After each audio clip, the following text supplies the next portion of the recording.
morning, it's Karen at Boston on the Burbs.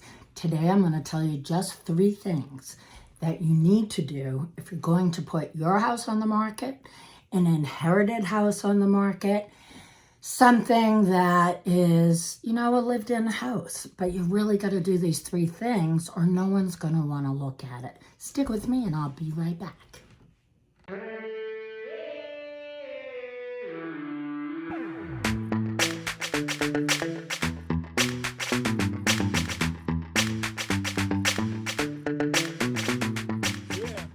So, first thing, drive up to your house. Pretend you don't know anything about the house. I know it's hard. But people get used to what they see and they can't see the details. Stand across the street and look at your house. Clean up the outside. If the fence needs to be clean and painted or power washed, that kind of thing. And clear out the yard, even if it's winter and all the plants are in hibernation or stagnation. Right now it's February and my daffodils are coming up, so what can I say? Anyway, clean up the outside. You might need to power wash the front stairs, maybe give a fresh coat of paint to the front door, something with a little color, put a wreath on it. If you don't want to do big things, just do these spit, shine, clean, and polish for the outside of your house. Around the back, get rid of things that are left there with all the dead, wet leaves in it, etc. Get rid of junk. Take in all the furniture if there's still stuff out there. I mean, really make it look clean so someone can say, oh, we can put our patio set right there. That's number 1. Number 2, the inside. Always real estate agents tell you, you must declutter. Well, aggressively declutter. So I'm going to show you a couple of pictures. I went into this house and there were the cute little IKEA bookcases, TV, nice cabinet. But of course, it's got everything on it. It's got tons of candles. It has an ornament left over from Christmas. It's got tons of books. And a little, what do you call it? Like a yoga mat, bolster they call it, because that's how they live. But if you're going to sell your house, it has to look naked. It has to be, I could put this here.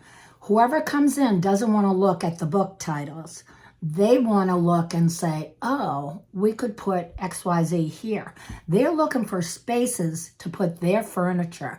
And if they get distracted by your book titles, cute vases and blah, blah, blah, it's not going to go over well. It's not going to be a quick sale. Every part of your house, try and look at it from an outsider and say, oh, is there a smell from last night's dinner?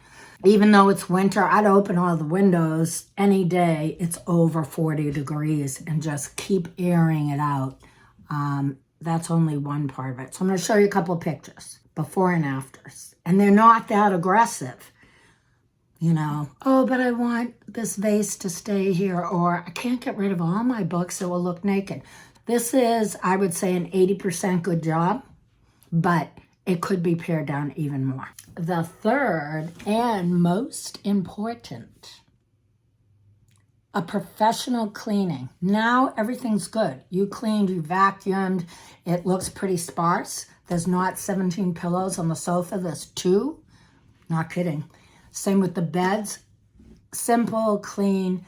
Now you're going to hire a professional cleaning and tell them it's for an open house. So they're going to spend a little longer. They're going to deep clean toilet, bathroom. They're going to deep clean your kitchen. They're going to get into the fridge, clean up everything. They're going to clean the stove so that when that homeowner walks through the kitchen and they pull open the oven door, they're not going to go, ugh. They're going to see a pretty clean oven. So you want the new owner to think that you're a fabulous housekeeper. Whether you're a man or a woman, it really needs to look fabulous. And I suggest, if you have a lot of stuff, rent a pod. Put it in the driveway. Put it outside your apartment, wherever you can.